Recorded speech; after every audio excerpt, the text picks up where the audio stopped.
इस टॉपिक के कंक्लूजन तक पहुंचने के लिए कम से कम एक बार पूरी वीडियो जरूर देखिए, चाहे आप किसी भी धर्म से बिलोंग करते हो। आज आप जानेंगे कि आपका धर्म किस नंबर पर आता है।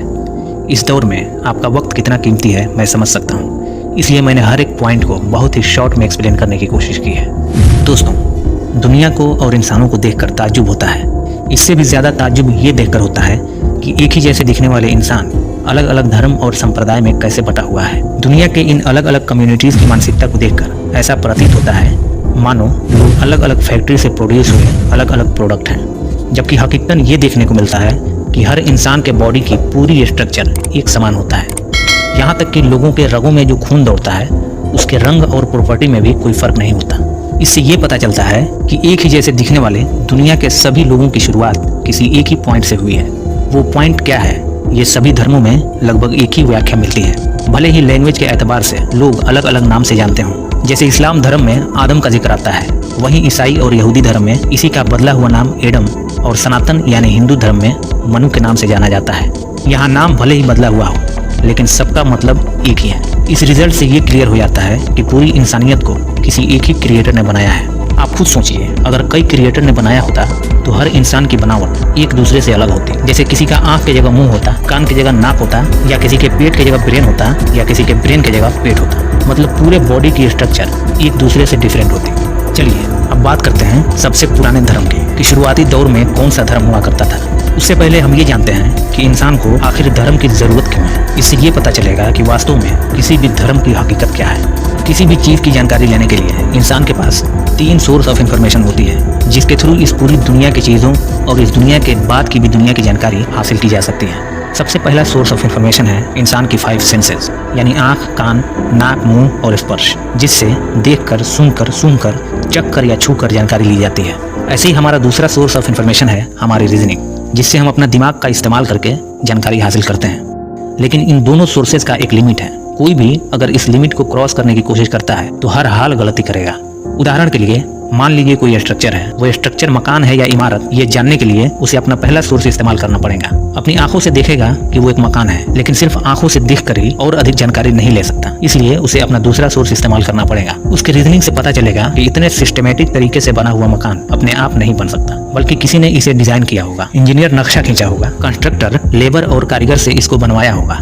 जैसे ये सब जानने के लिए हम बिना रीजनिंग के देखकर या सुनकर पता नहीं कर सकते, उसी तरह इस दुनिया में बहुत सारी चीजें ऐसी हैं जिन्हें इन दोनों सोर्सेज से नहीं जाना जा सकता। हम इंसानों को जब किसी क्रिएटर ने बनाया है तो उसका कुछ मकसद भी होगा, कुछ नियम भी होंगे और कुछ शर्तें भी होंगी। उस क्रिएटर की पहचान, उसका मकसद, नियम और शर्तें इंसान न तो अपने सेंस से पता कर सकता है और ना ही अपने रीजनिंग से। अगर पता करने की कोशिश करता है तो डेफिनेटली गलती करेगा। इसके अलावा इंसान का आपसी ताल्लुकात, जीने और मरने की प्रक्रियाएं, लोगों की समस्याएं और उसका समाधान, ये सब कुछ जानने के लिए हमें तीसरा सोर्स ऑफ इंफॉर्मेशन की जरूरत पड़ती है, जिसे रेवलेशन यानी वही कहा जाता है। ये ईश्वर द्वारा रहस्य से पर्दा उठाने वाली बातें होती हैं। तमाम इंसानों में से ईश्वर अपने खास बंदे को चुनता है और लोगों को संबोधित करते हुए उस पर वही नाजिल करता है, जिसे पैगंबर, दूत या प्रॉफिट कहा जाता है।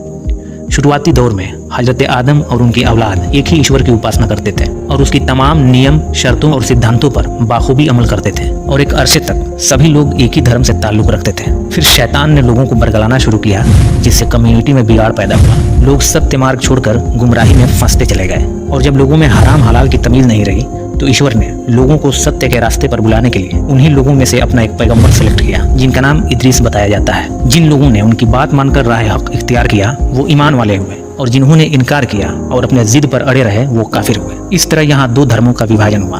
अब यहाँ 2 फेज बनता है। अगर इनकार करने वाले कम्युनिटी के नजरिए से देखा जाए तो पैगंबर का हक के रास्ते पर बुलाने को नया धर्म कहा जाएगा, लेकिन अगर हकीकी नजरिए से देखा जाए तो इनकार करने वालों ने नया धर्म बना लिया था, क्योंकि पैगंबर ने तो उन्हें उसी रास्ते पर बुलाया था जिस पर उनके पूर्वज हुआ करते थे।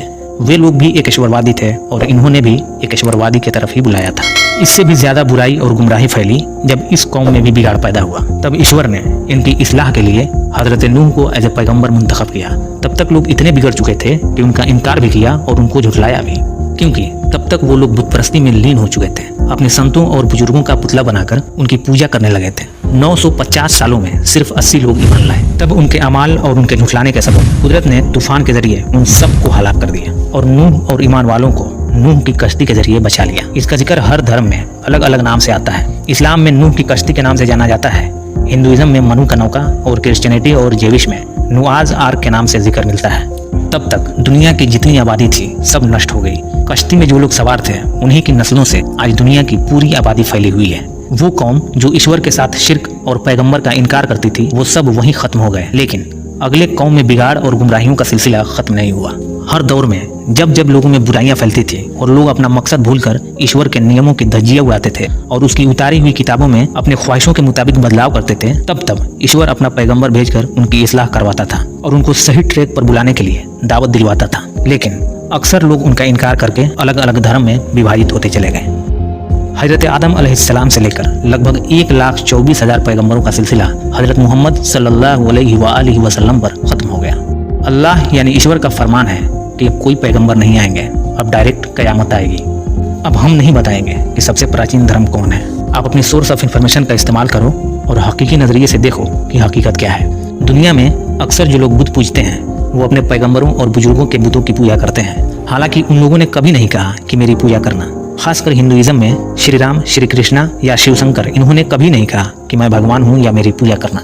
यहाँ तक कि वेदों में तो बुत पूजा की अवहेलना की गई है और इसका सबूत मिलता है कि ईश्वर एक है। चारों वेदों में 20,000 से ज्यादा मंत्रों में से कोई ऐसा मंत्र नहीं है जो कई खुदाओं और मूर्ति पूजा का पक्षधर हो। ऋग्वेद पुस्तक 8 अध्याय 1 का पहला श्लोक है, माँ चिदम्याद्वी शंतता, अर्थात किसी की भी पूजा मत करो सिवाय उसके, वही सत्य है और उसकी पूजा एकांत में करो। यजुर्वेद अध्याय 40 का 9वां श्लोक है, अंधात्मा प्रविशन्ते ये असंभूति मुपस्ते, अर्थात वे लोग अंधकार में हैं और गुनहगार हैं जो प्राकृतिक वस्तुओं को पूजते हैं। प्राकृतिक वस्तुएं जैसे सूरज, चांद, जमीन, पेड़, जानवर वगैरह। श्लोक में आगे लिखा है, वे लोग और भी ज्यादा गुनहगार और अंधकार में हैं जिन्होंने सांसारिक वस्तुओं को पूजा। सांसारिक वस्तुएं जैसे जिन्हें इंसान खुद बनाता है, जैसे टेबल, मेज, चित्र, पत्थर की मूर्ति या मिट्टी की मूर्ति वगैरह वगैरह। एकेश्वरवाद और बहुदेववाद में अंतर और स्पष्टीकरण हर धार्मिक किताबों में डिटेल्स में लिखी हुई हैं, लेकिन अक्सर लोग नहीं जानते। अगर किसी को मेरी बातों से इत्तेफाक न हो तो उसे चाहिए कि वो सारी धार्मिक किताबों का अध्ययन करे और अपने सेंस और रीजनिंग से हकीकत की तलाश करे। नसीहत हासिल करने वालों के लिए किताबें भरी पड़ी हैं। खैर, इस टॉपिक पर आप क्या सोचते हैं हमें वीडियो ज़रूर प्रेफर करिए। तो आज के लिए बस इतना ही। हम फिर मिलते हैं ऐसे ही किसी रोचक और हकीकत जानकारी के साथ। तब तक के लिए हमें इजाज़त दीजिए। शुक्रिया।